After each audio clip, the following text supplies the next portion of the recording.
నమస్కారం. వెలుగువైపు ప్రయాణం ఛానల్కి స్వాగతం. ఎన్నో వినూత్న కార్యక్రమాలు మీ ముందుకు తీసుకొస్తున్న మన వెలుగువైపు ప్రయాణం ఛానల్ సరికొత్త కార్యక్రమాన్ని మీ ముందుకు తీసుకురాబోతున్నది. అదే ఆరోగ్యమే మహాభాగ్యం అన్నారు మన పెద్దలు. మన ఆరోగ్యం మన చేతుల్లోనే ఉంటుంది. మన ఆరోగ్యాన్ని మనమే కాపాడుకుంటూ ఉండాలి. అయితే మన శరీరంలో అన్ని అవయవాలు మనకి ఎంతో ముఖ్యమైనవి, ఇంపార్టెంట్ అయినవి. అటువంటి మన శరీరంలో ఉన్న అవయవాలలో మనకి శక్తినిచ్చేది, ఎప్పుడు కూడా నిరంతరం మనకి అవసరపడుతూ ఉండేది మన శరీరంలో నోట్లో ఉండే మన పళ్ళు ఇవే అండి. అయితే ఈ పళ్ళ గురించి, వీటికి మన ముందుగా పళ్ళ సమస్యలు రాకుండా ఎలాంటి జాగ్రత్తలు తీసుకోవాలి అనేది మనం తెలుసుకోబోతున్నాం. మన ముందున్నారు very intelligent guy, dynamic and energetic KC అని పిలువబడే కృష్ణ చైతన్య గారు. వారిని అడిగి మనం ఈ పళ్ళ సమస్యలని రాకుండా ముందుగా ఎటువంటి జాగ్రత్తలు తీసుకోవాలి అనే విషయాన్ని మనం తెలుసుకుందాం. నమస్కారం డాక్టర్ గారు. డాక్టర్ గారు, ముందుగా ఈ ప్రోగ్రాం మొదలుపెట్టే ముందు మీ ఎడ్యుకేషన్ గురించి, మీ ఫ్యామిలీ బ్యాక్గ్రౌండ్ గురించి కొంచెం మా ప్రేక్షకులకి వివరించండి. నా బీడిఎస్ 2014లో అయిందండి. నేను కామినేనిలో చదివాను. దాని తర్వాత నా post graduate diplomas government dental college Hyderabad ఉస్మానియాలో చేయడం జరిగింది. ఇది అయిన తర్వాత ఆల్మోస్ట్ ఒక 9 ఏళ్ళుగా ప్రాక్టీస్ చేస్తూ ఇక్కడున్న పీపుల్తో నేను ఇంటరాక్ట్ అవుతూ డెంటల్ ట్రీట్మెంట్స్ చేయడం అనేది జరిగిందండి. సో మా స్వస్థలం పెదముత్తేవి గ్రామం, విజయవాడ, కృష్ణా జిల్లా అండి. సో పెదముత్తేవి ఆశ్రమంలో మేము పెరగడం జరిగింది. ఆ వాల్యూ సిస్టమ్ తోటి ఈరోజు మేము ఇక్కడ ప్రాక్టీస్ చేయడం కానీ, లేకపోతే కొంతవరకు ఏదైనా ఎథిక్స్ కానీ మెయింటైన్ చేయడం ఆ బ్యాక్గ్రౌండ్ నుంచి జరుగుతుంది. ఓకే. పెద్దముత్తేవి అంటే ఇప్పుడు మీకు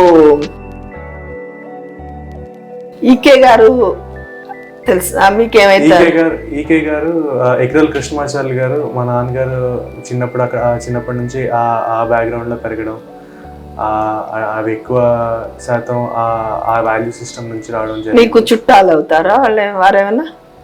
మా నాన్నగారికి చుట్టాలు అవ్వడం, దానికంటే మేజర్గా ఆ వాల్యూ సిస్టమ్ అనేది మేము ఆ వాతావరణంలో పెరగడం అనేది జరిగింది. రెండోది దాంతో పాటుగా మా అమ్మగారి సైడ్, మా అమ్మగారు వాళ్ళ అన్నయ్య గారు వాళ్ళు పెదముత్తేవి ఆశ్రమంలో గురువు గారు వాళ్ళు అవ్వడం, మేము చిన్నప్పటి నుంచి అక్కడ పెరగడం. చాలా మంచి వాతావరణంలో పెరిగారు చిన్నప్పటి నుంచి. డాక్టర్ గారు, prevention is better than cure అన్నారు కదా, అట్లా పళ్ళ సమస్యలు అనేవి మనకి వస్తే దాన్ని ట్రీట్మెంట్ చేయడానికి కానీ మీరు ఎలాగో ఉన్నారు, కానీ అసలు రాకుండా ముందుగా మనం ఎటువంటి జాగ్రత్తలు తీసుకోవాలి అంటే, లైక్ కొంతమందికి బ్లీడింగ్ అవుతూ ఉంటుంది, అలా కాకుండా లేకపోతే పళ్ళు ఊరికే సెన్స్ ఫీల్ అవుతూ ఉంటాయి. మనకి మేజర్గా పళ్ళ సమస్యలు కానీ లేకపోతే చిగుళ్ళ సమస్యలు కానీ రావడానికి నెంబర్ 1 రీజన్ షుగర్ అండి. షుగర్ అన్నప్పుడు బ్లడ్ షుగర్ అని అనుకునే అవకాశం ఉంది. ఓకే. బ్లడ్ షుగర్ కాదండి, మనం తినే పదార్థాలలో షుగర్, అదొకటి నెంబర్ 1. నెంబర్ 2, మన ఫుడ్లో, మనం తినే ఫుడ్లో కానీ, మనం తినే ఆహారంలో కానీ ఎసిడిక్ pH అని ఉంటుందండి. ఎసిడిక్ pH లెవెల్ ఎప్పుడైతే పెరుగుతూ పోతుందో అప్పుడు చిగుళ్ళ సమస్యలు పెరుగుతాయి. మనం తినే ఆహారంలో ఎప్పుడైతే షుగర్, చక్కెర, బెల్లం ఇలాంటి పదార్థాలు ఎక్కువ అయినప్పుడు పళ్ళ సమస్యలు అనేవి ఎక్కువగా కనిపిస్తూ ఉంటాయండి. ఓకే. అంటే షుగర్, లైక్ పిల్లలు చాక్లెట్స్ ఎక్కువ తింటూ ఉంటారు, అట్లాంటివి తినకుండా ఉండాలి, అంతేనా? మీరు అలాంటివి మేజర్గా అండి. మనం మేజర్గా షుగర్ అని అనుకున్న వెంటనే చాక్లెట్లు మనకి ముందుగా గుర్తొస్తాయి. అందరికీ ఇష్టమే. అది చిన్నపిల్లలకి అయితే కనుక చాక్లెట్ రూపంలో ఇష్టం, అదే కొంచెం ఏజ్ వచ్చి పెద్దవాళ్ళ రూపంలో అయితే కనుక స్వీట్స్ రూపంలో ఇష్టం. సో ఈ షుగర్ అనేది స్వీట్స్, చాక్లెట్సే కాకుండా మనకి రైస్లో షుగర్ ఉంటుందా అని అడిగితే 90 to 95% మనం నో అనే చెప్తాం. కానీ రైస్లో మేజర్గా ఉండేది షుగరే అండి. అంటే అది వేరే ఫామ్లో ఉంటుంది కానీ ఉండేది షుగర్. అలాంటప్పుడు మనం ఆ రైస్ని మన మేజర్ ఫుడ్ అనేది మన రైస్ రూపంలోనే తీసుకుంటున్నాం కదా, దాన్ని ఎలా ఆపుతాం అనే క్వశ్చన్ అనేది మీకు రావచ్చు. రైస్ వైట్ రైస్ రూపంలో తీసుకున్నప్పుడు షుగర్ కంటెంట్ అనేది ఎక్కువ ఉంటుంది. రైస్ని బ్రౌన్ రైస్లో కానీ లేకపోతే ఒకపట్టు బియ్యం అంటాం ఆ రూపంలో కానీ, జొన్న రూపంలో కానీ, సజ్జల రూపంలో కానీ, అరికెల రూపంలో కానీ మీరు తీసుకున్నప్పుడు ఆ షుగర్ కంటెంట్ అనేది తక్కువగా కనిపిస్తుంది. కానీ డాక్టర్ గారు నాకు ఇంకో క్వశ్చన్, రైస్లో షుగర్ ఉంటుంది అంటారు, ఆ రైస్ వల్ల కూడా మనకి పళ్ళ ప్రాబ్లమ్స్ వస్తాయా? మీకు డైరెక్ట్గా రైస్ మూలాన పళ్ళ ప్రాబ్లమ్స్ అనేవి రావడం జరగదు. కానీ మీరు వైట్ రైస్ ఎప్పుడైతే తింటారో దానిలో షుగర్ కంటెంట్ ఎక్కువ ఉంటుంది యూజువల్గా. అండ్ రెండోది నెంబర్ 1 రీజన్ మీకు పళ్ళ ప్రాబ్లం రావడానికి చూసుకుంటే గత 50 ఏళ్ళగా చూసుకుంటే పళ్ళ ప్రాబ్లంలు కూడా మారాయి, అలానే ట్రీట్మెంట్లు కూడా మారుతూ వచ్చాయి దాని ప్రకారంగా. మా అమ్మమ్మ వాళ్ళ టైంలో కానీ వాళ్ళ అమ్మగారి టైంలో కానీ పళ్ళు పుచ్చిపోవడం అనేది అంత ఎక్కువగా చూసేవాళ్ళం కాదు, పళ్ళు ఊడిపోవడం అనేది చూసేవాళ్ళం. సో కాలక్రమేణా మనం పళ్ళు ఊడిపోవడం దగ్గర నుంచి పళ్ళు పుచ్చిపోవడం వరకు, పళ్ళు నొప్పి రావడం వరకు వచ్చాం. దీనికి రీజన్ షుగర్ కంటెంట్ అండి. మా అమ్మగారు వాళ్ళు చెప్తుండేవాళ్ళు, చిన్నప్పుడు వాళ్ళకి గోల్డ్ స్పాట్ అనేది ఒక కూల్ డ్రింక్ ఉండేది, దాని తర్వాత మహా అయితే ఒక నారింజ బిళ్ళలు అలాంటి క్యాండీస్ అవి ఉండేవి. ఈ రోజు మీరు సూపర్ మార్కెట్ కి వెళ్తే మనకి అవసరమైన వాటికంటే కూడా ఈ షుగర్ కంటెంట్ ఉన్నవి, అనవసరమైనవి చాలా ఎక్కువగా కనిపిస్తూ ఉంటాయి. అండ్ రెండో అవి అందరికి అంటే చిన్నపిల్లలకి అందుబాటుగా ఉండే హైట్ లో పెడతారు వాళ్ళు తీసుకునేవి. సో ప్రతి ఏ ప్రొడక్ట్ మనం కొన్నా దాని వెనకాల మన దానిలో షుగర్ ఉందా లేదా, అది స్టిక్కీగా ఉంటుందా, తినడానికి స్టిక్కీగా లేదా అనేది చూసుకుంటే ఈ పళ్ళ ప్రాబ్లమ్ని మ్యాక్సిమం మనం తగ్గించుకునే ఛాన్స్ ఎక్కువ ఉంది. ఓకే, ఎంతో చక్కగా వివరించారు. పిల్లలు చాక్లెట్స్ తినడం వల్ల పళ్ళు పుచ్చిపోయి పళ్ళ సమస్యలు వస్తాయి అనేది ఎంతో వివరంగా తెలిపారు డాక్టర్ గారు. అయితే మీరు చెప్పిన దాంట్లోంచి నాకు ఇంకొక క్వశ్చన్ వచ్చింది. ఇప్పుడు చిన్నపిల్లలకి చాక్లెట్స్ వల్ల పళ్ళ ప్రాబ్లమ్స్ వస్తాయని చెప్పారు కదా, మరి పెద్దవాళ్ళు అంటే నవేడేస్ స్మోకింగ్ డ్రింకింగ్ వల్ల పళ్ళ ప్రాబ్లమ్స్ ఎంతవరకు వచ్చే ఛాన్సెస్ ఉన్నాయండి? మనకి ఈ నవేడేస్ ఆడవాళ్ళు మగవాళ్ళు అందరూ డ్రింక్ చేసేస్తున్నారు, స్మోక్ చేసేస్తున్నారు, అన్నిటికీ అలవాటైపోతున్నారు. బట్ ప్రీవియస్ జనరేషన్స్ అంటే నా తరం, నా ముందు తరంలో వాళ్ళు ఏంటంటే ఓన్లీ మగవాళ్ళు మాత్రమే స్మోక్ చేసేవాళ్ళు, డ్రింక్ చేసేవాళ్ళు. దానివల్ల ఏమన్నా పళ్ళకి ప్రాబ్లమ్స్ వస్తాయా, వచ్చే ఛాన్సెస్ ఉన్నాయా? దాని గురించి మా ప్రేక్షకులకు కొంచెం వివరించండి డాక్టర్ గారు. కరెక్టేనండి, స్మోక్ చేయడం మూలాన కానీ డ్రింక్ చేయడం మూలాన కానీ పళ్ళ సమస్యలు వస్తాయా అంటే 100% వస్తాయి. దాని నెంబర్ 1 రీజన్ ఎలా ఉంటుంది అనేది చూసుకుంటే, స్మోక్ చేసినప్పుడు కానీ డ్రింక్ చేసినప్పుడు కానీ మనకి బాడీలో డీహైడ్రేషన్ అనేది ఎక్కువ అవుతుందండి. అంటే బాడీలో వాటర్ కంటెంట్ అనేది ఎక్స్ట్రీమ్గా తగ్గిపోతుంది. ఎస్పెషల్లీ మనం నోరు వరకు వస్తే ఎక్స్ట్రీమ్గా మాయిస్ట్గా ఉండే ప్రదేశం మన బాడీలో, బయట స్కిన్ కంటే కూడా నోట్లో ఉండే ఏరియా ఎక్స్ట్రీమ్గా మాయిస్ట్గా ఉండే ప్లేస్. యూజువల్గా స్మోక్ చేసినప్పుడు కానీ డ్రింక్ చేసినప్పుడు కానీ ఆ లోపల సలైవ అంటే ఉమ్ము, ఆ తెవడ అనేది ఏదైతే ఉంటుందో అదంతా తగ్గిపోవడం మూలాన ఆ ఏరియాలో మౌత్ pH అనేది ఎసిడిక్గా తయారవుతుంది. ఆ మౌత్ pH ఎప్పుడైతే ఎసిడిక్గా తయారవుతుందో ఆ పంటి మీద ఒక గారలాగా ఫామ్ అవ్వడం కానీ, లేకపోతే చాలా మందికి మనం స్మోక్ చేసే వాళ్ళని నల్లగా అయిపోవడం చూస్తాం. ఆ నల్లగా అయిపోవడం మేజర్గా ఆ ఎసిడిక్ నేచర్ అనేది ఆ మౌత్లో ఎక్కువ అయిపోవడం మూలాన నోరు ఆరిపోవడం అంటారు. ఆ నోరు ఎక్కువగా ఆరిపోవడం మూలాన, దీని మూలానే ఎక్కువగా మనకి పళ్ళ ప్రాబ్లమ్స్ కానీ చిగురు ప్రాబ్లమ్స్ కానీ ఎక్కువగా చూడడం జరుగుతుంది. ఓకే డాక్టర్ గారు, చాలా చక్కగా మా ప్రేక్షకులకి సమాధానాలు చెప్తున్నారు, వివరిస్తున్నారు అన్నీ కూడా. అయితే ఇంకొక చిన్న ప్రశ్న, చిన్నపిల్లలకి చాక్లెట్స్ వల్ల పళ్ళు ప్రాబ్లమ్స్ వస్తాయి అని చెప్పారు కదా, అసలు ఏ ఏజ్ గ్రూపులకి ఏ ప్రాబ్లమ్స్, ఎలాంటి ప్రాబ్లమ్స్ వస్తాయి?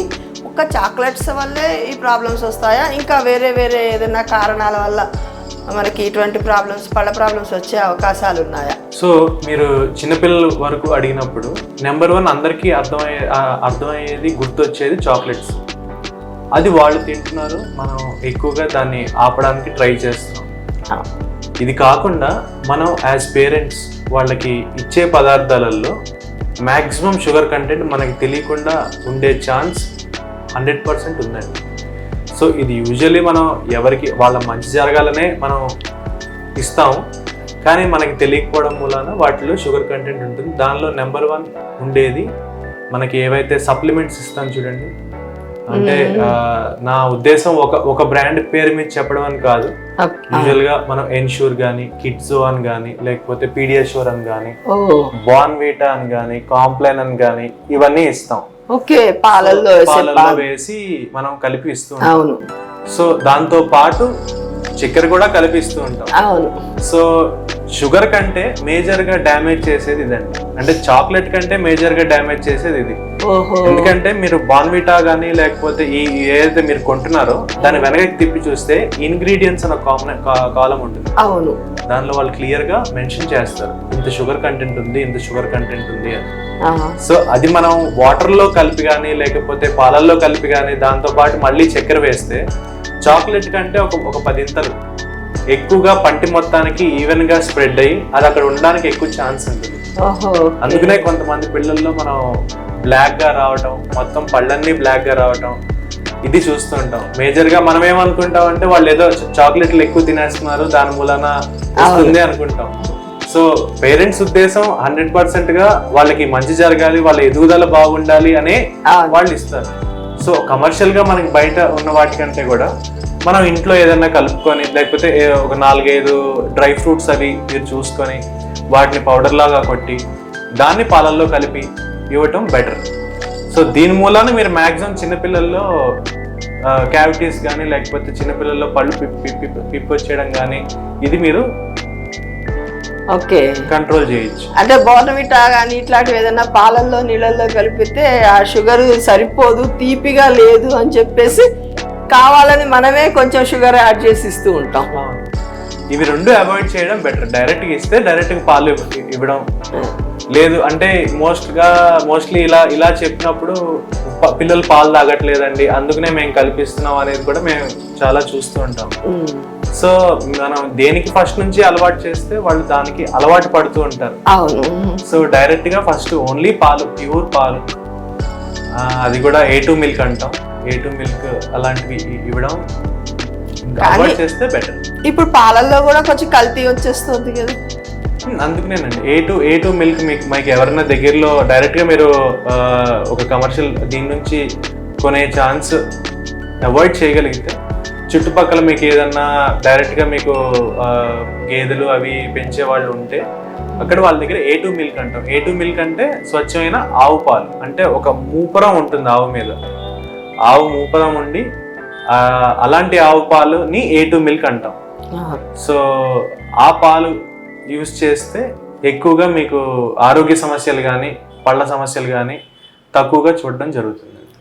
ఓకే, చాలా సంతోషం డాక్టర్ గారు, చాలా మంచి ఇన్ఫర్మేషన్ నాకు మా ప్రేక్షకులకు ఇచ్చారు. ఎందుకంటే నాకు కూడా తెలియదు ఆ పాలల్లో కొన్ని అట్లాంటి ఇవి కలిపి తాగడం వల్ల పళ్ళ ప్రాబ్లమ్స్ వస్తాయి అని.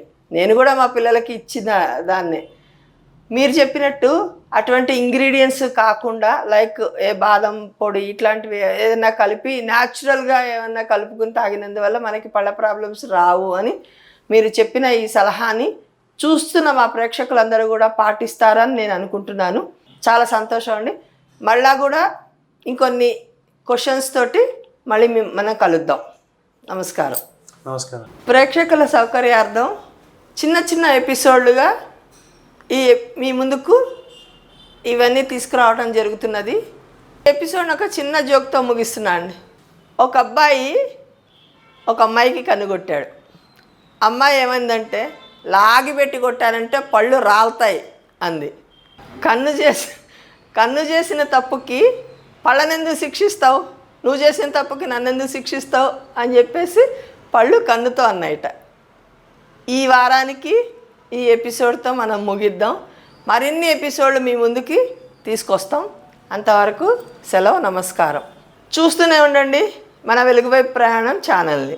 మన ఛానల్లో ప్రసారమవుతున్న అన్ని భక్తి కార్యక్రమాలు మరియు ఇతర కార్యక్రమాల లింకు మీ మొబైల్కి రావాలి అనుకుంటే డిస్క్రిప్షన్లో ఉన్న మా వాట్సాప్ గ్రూప్లో జాయిన్ అవ్వండి. అన్ని భక్తి కార్యక్రమాలు మిస్ కాకుండా వీక్షించండి. ఆ భగవంతుని కృపకు కరుణకు పాత్రులవ్వండి. మా కార్యక్రమాలను వాట్సాప్ గ్రూప్లోను, టెలిగ్రామ్ గ్రూప్లోను మరియు ఫేస్బుక్ పేజ్లోను కూడా వీక్షించవచ్చు.